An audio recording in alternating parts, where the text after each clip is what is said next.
In the wake of the burning of Londinium and the slaughter of the 9th Legion's infantry, a wave of terror rippled from the frontier to the heart of Rome.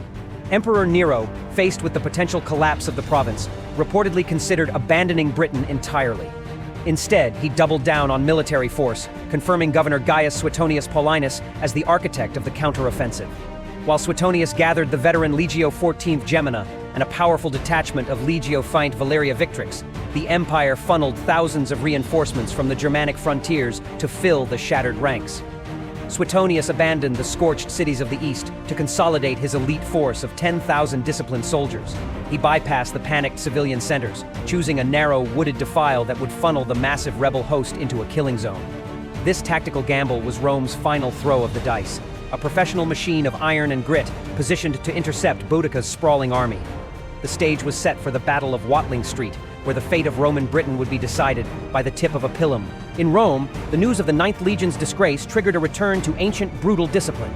Before the relief forces departed, the air was thick with the scent of blood and wood smoke as the army underwent rigorous retraining.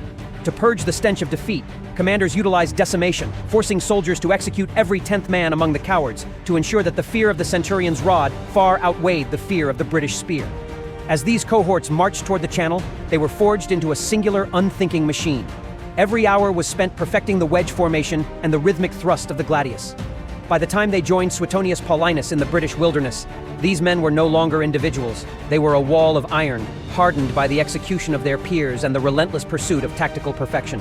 They arrived not as protectors, but as an empire's cold, calculated response to chaos. From the gates of Rome, a forest of silver spears marks the departure of the 13 Gemina and the veteran detachments of the 20th Valeria Victrix.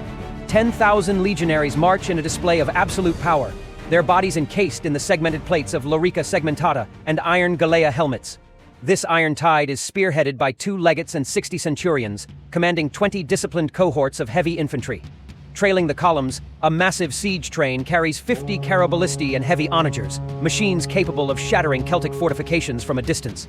The streets of the capital erupt in a roar of triumph as citizens shower the soldiers with laurel wreaths and flowers. To the people of Rome, this is not a march to war, but a parade to a preordained execution.